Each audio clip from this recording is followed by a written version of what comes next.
नमस्कार, फ्रंटलाइन 24 में आपका स्वागत है। मैं हूं आपके साथ साहिबा सिंह।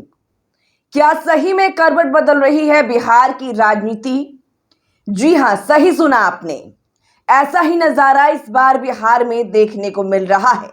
एनडीए गठबंधन के साथ ही जदयू का जगह जगह क्यों हो रहा है इतना विरोध? क्या है इसकी वजह? विरोध तो भाजपा सांसदों का भी हो रहा है, लेकिन इन्हें जदयू सांसद और मंत्रियों की तरह ना तो कहीं काला झंडा दिखाया गया है और ना मुर्दाबाद के नारे लग रहे हैं।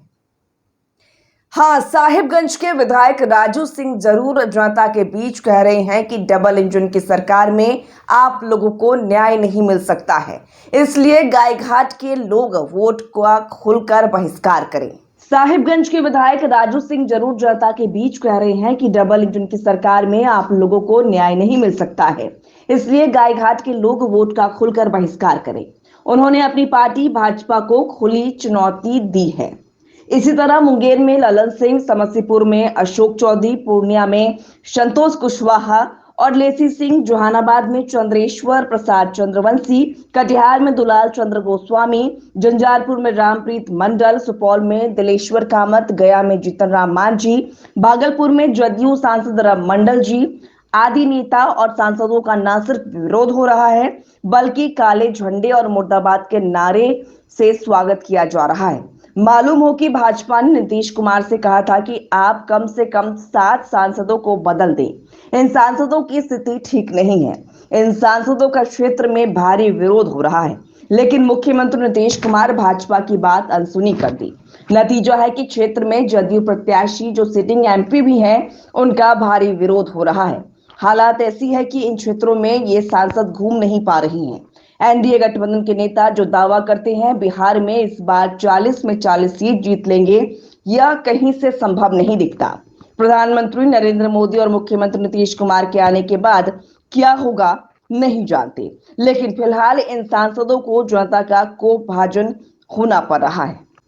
हाँ, यह भी सच है कि नीतीश ने जिस तरह झंझारपुर, सुपौल, कटिहार, भागलपुर, जहानाबाद, पूर्णिया आदि सीट महागठबंधन को गिफ्ट कर दी है, तो राजद ने भी कुछ सीटों पर कमजोर प्रत्याशी उतारकर जदयू को रिटर्न गिफ्ट कर देने में कोई देर नहीं की है। इनमें पूर्णिया, झंझारपुर, सुपौल, भागलपुर और सीतामढ़ी का नाम शामिल है।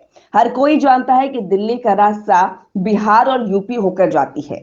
जो हालात बनते जा रहे हैं, इससे लगता है कि ये रास्ता भाजपा के लिए आसान नहीं रहने वाली है। अब सवाल उठता है कि आखिर नीतीश कुमार और उनके मंत्री सांसद से क्यों इतने नाराज हैं बिहार के लोग? इसके एक नहीं कई कारण हैं। जिन सांसदों का इतना विरोध हो रहा है, वे क्षेत्र में कोई काम नहीं किए और ना 5 वर्षों में कभी जनता का सुधि लेने क्षेत्र पहुंचे। वहीं बेरोजगारी और महंगाई और अफसरशाही भी एक बड़ा गुस्सा का कारण है। सबसे बड़ा कारण नीतीश कुमार का पलटी मारकर सरकार बदलने से है। सच्चाई है कि आमजन बिहार में परेशान है, किसानों में निराशा है, तो युवा रोजगार के लिए दर दर का ठोकर खा रहा है। शासन सत्ता में अराजकता की स्थिति चरम पर है। वहीं इस बार नरेंद्र मोदी की लहर बिहार में वैसा नहीं दिख रहा है। राजनीतिक विश्लेषक मानते हैं कि इस चुनाव में भाजपा को कम, लेकिन जदयू को भारी नुकसान होने की संभावना है। लोग तो यहां तक बताते हैं कि राजद सुप्रीमो सीट शेयरिंग और टिकट का वितरण सही तरीके से करते तो बिहार में इस बार परिणाम चौंकाने वाले हो सकता था।